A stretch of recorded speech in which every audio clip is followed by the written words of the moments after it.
All right, another huge weekend of college football, another big weekend of the NFL coming up, and it's that time on Thursday on 1310 WDPN, the Sam Bourquin Show. Let's bring him in.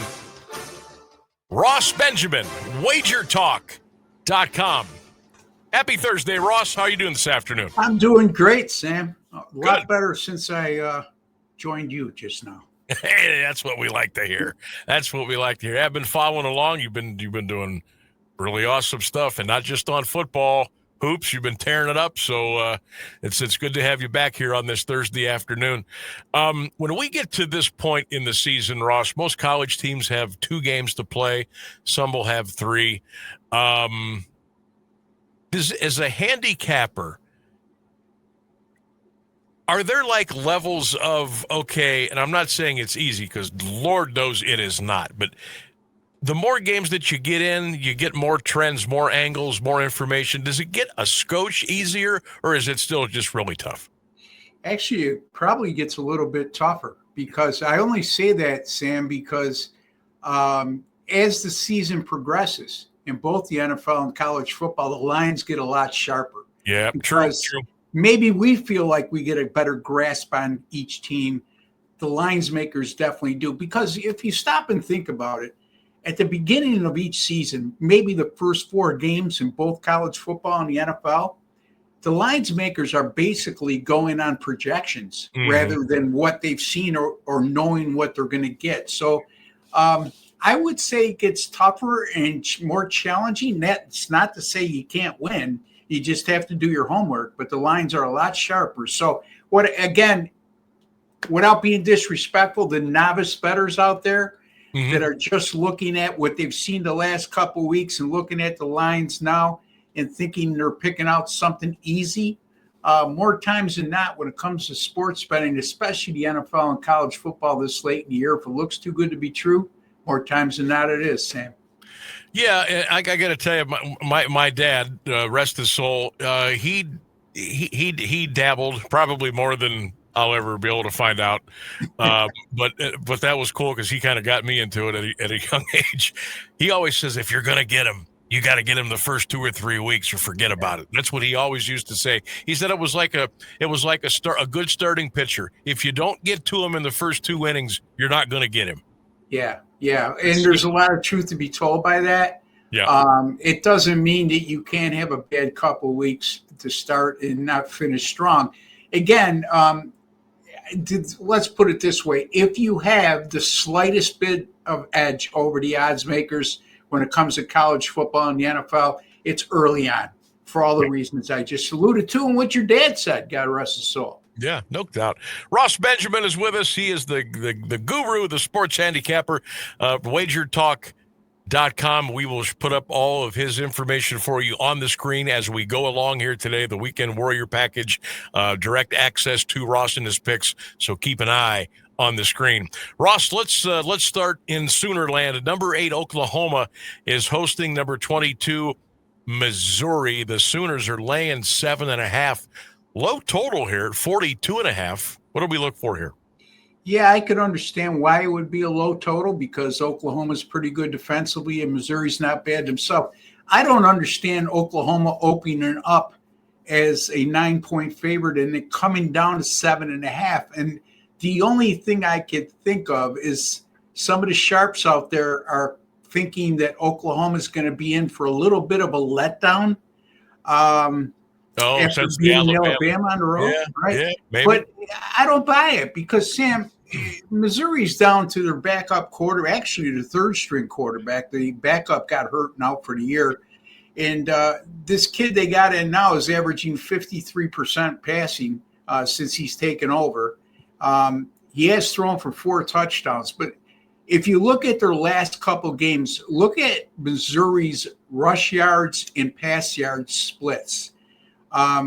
I believe their passing yardage has been under 100 yards the last 2 games, but they've run the ball extremely well.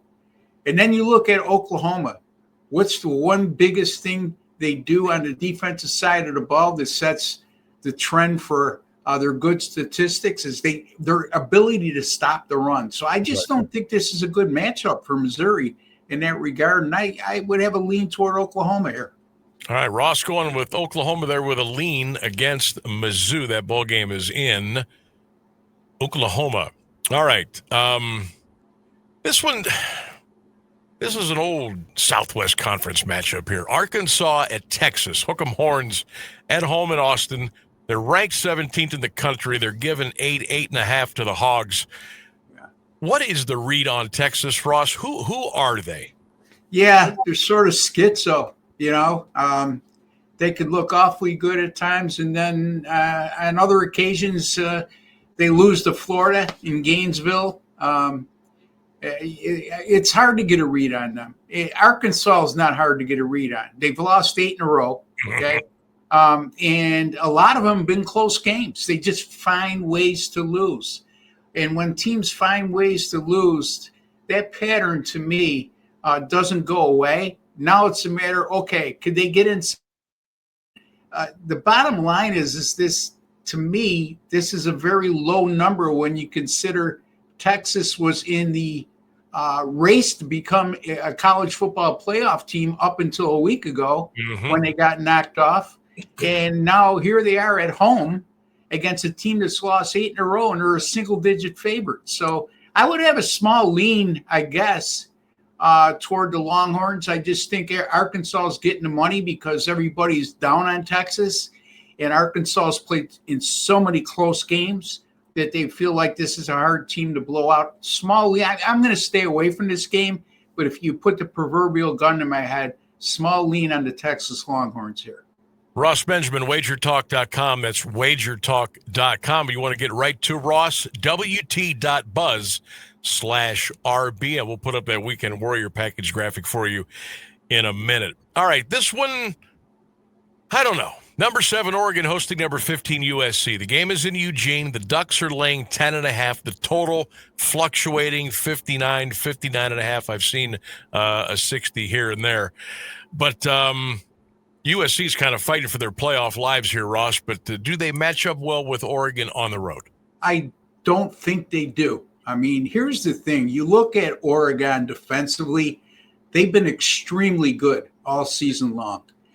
You look at USC defensively. Yes, they've shown some improvement down the stretch, Sam, but you're also looking at a USC team that's been torched on a few occasions this year. And now they're going against a pretty high-octane offense in Oregon in the home field, that playing in Eugene, a very tough environment. I just think Oregon wears them down by the second half. I think their ability to sustain drives in this game will be far greater than USC's ability to do so, and that's going to wear a defense that's already vulnerable at times down. And I like Oregon here, late of points. Yeah, I kind of like the Ducks too.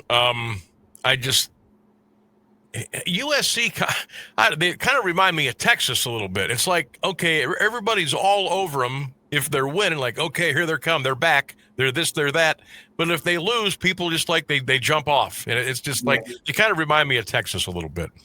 Okay, here we go. This one is I find interesting. Georgia Tech at home against Pitt. The Yellow Jackets are laying 2.5, total 61.5. Can the Panthers pull the upset, or will Georgia Tech rally and just kind of hang in there as far as maybe possible playoff aspirations? Well, I'm going to give you a two-part answer to this, and I hope you're a little patient with me, Sam, because I don't want to get too lengthy, but it's going to be a mindset of somebody who does this professionally. Before the season began, I have a futures bet on Georgia Tech to win the ACC at plus 700. Oh, nice. Okay. So with that being said, I certainly don't want to fade Georgia Tech since I have a great chance, not a great chance, but a better than average chance of possibly cashing that ticket. But if I did not have that ticket and I was looking at it from an objective standpoint, you got a team like Georgia Tech, a one-loss team. Their only loss coming on the road, haven't lost at home. And you're playing a Pittsburgh team that's lost 3 games this year and coming off a blowout loss against Notre Dame, but still with a chance. All that being said, to make it to the ACC title game, especially if they win this game. So if I did not have that ticket on Georgia Tech, I would lean toward Pitt in this situation because why is Georgia Tech just a 2.5 point favorite as a 1-loss team against a 3-loss team coming off an absolute blowout? So, and on their home field beside. Yeah, I thought Pitt really laid an egg against Notre Dame. Pitt, Ross, and it's just my opinion, over the years, maybe even over the decades, Pitt was always good to win a game they had no business winning or shouldn't win. And this looks like this might be one of them. I don't know. Yeah. Notre Dame, if I could just comment, I like them to win a national championship right now. I mean, I don't see them losing their last 2 regular season games. They'll be favored in both. And I just think they're going to be a tough out. Look, this team goes 0-2 to start the year, and they lose the 2 games they lose to are against Miami and Texas A&M. Not bad teams, right? And the one was on the road at Miami, and they lost those games by a combined 4 points, and they seem like they've just been whacking everybody since then. So I really like Notre Dame's chances in the overall picture. Boy, that'll be interesting to follow the Irish. We are with Ross Benjamin, sports happy camper extraordinaire, wagertalk.com. That's wagertalk.com. Again, you want to get Ross's picks, get right to him. WT.buzz/RB, and he will make it happen for you. Down to the swamp, Ross. Tennessee at Florida. Tennessee's ranked number 20. The Vols are only laying 4.5 to the Gators. What happens in this SEC grudge match? I don't. Florida. They beat Texas at home. They play people tough. But there's no excuse why Tennessee doesn't win this game and win it by a couple touchdowns. You look at their offense; it's absolutely dynamic, averaging over 40 points per game. The problem with Tennessee has been their defense, which was supposed to be so good by all the preseason prognostications. They had 9 returning defensive starters to a defense that was really good last year, and they're averaging, I think they're allowing around 28 points a game.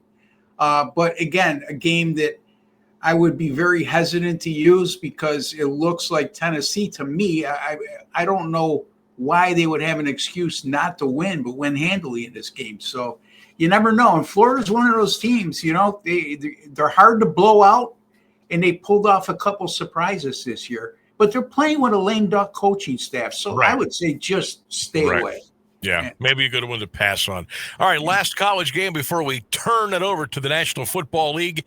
I think this has all the makings for a down-to-the-wire white knuckler down in the good old Nippert Stadium in Cincinnati. The Bearcats, 7-3, hosting the 9-1 BYU Cougars. The Cougs come in at 9-1, but only a 2.5-point favorite at Cincinnati.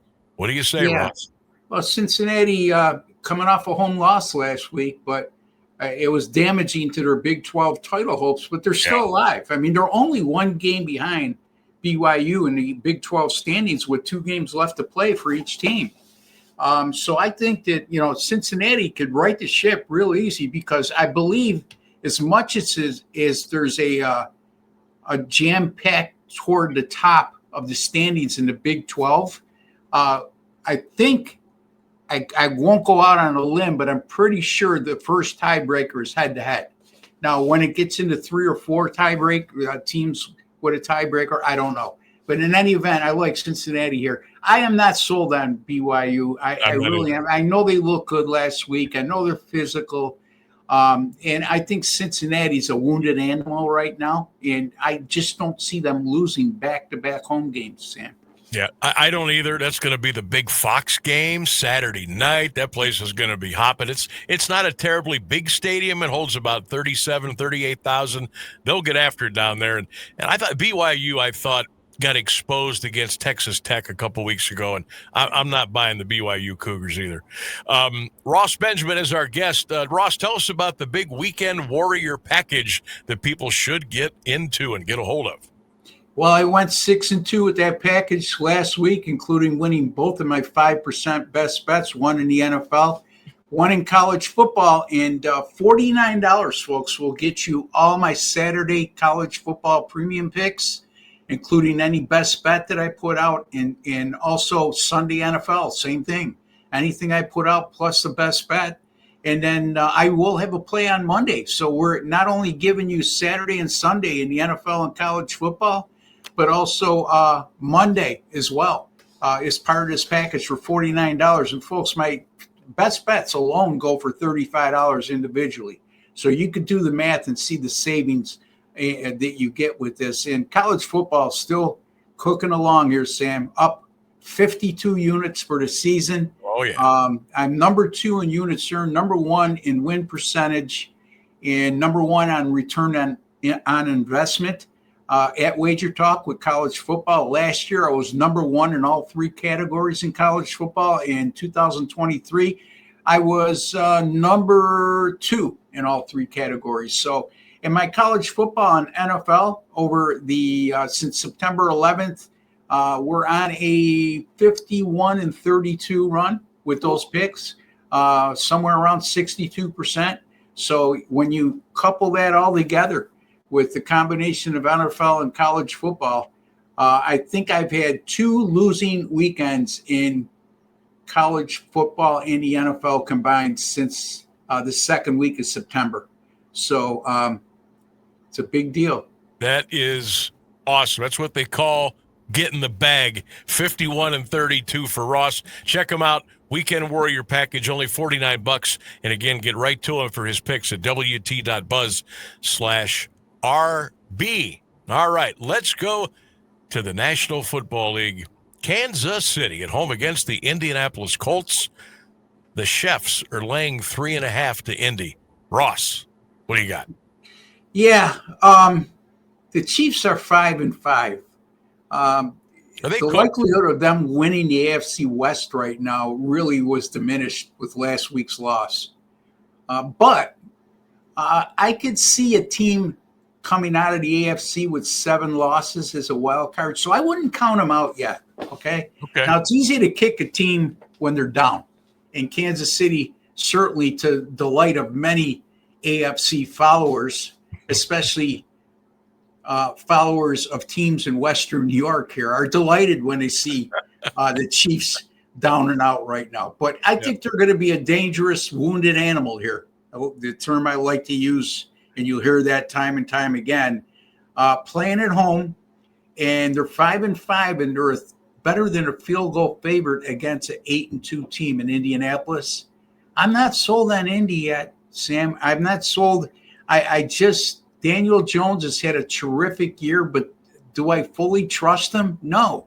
He's still the quarterback to me. I think before it's all said and done, will show his true colors and start turning the ball over at a high rate. He had one of those games a couple weeks back. Kansas City on their home field, desperation and urgency is on their side. And I like Kansas City here, late at 3.5 over Indy. All right, Ross is on. Patty, Kelsey, and the Chiefs against the Colts as KC will lay the 3 and a hook at Arrowhead. Pittsburgh and the Bears, Ross. This game in Chicago, Bears laying 2.5, the total 45.5.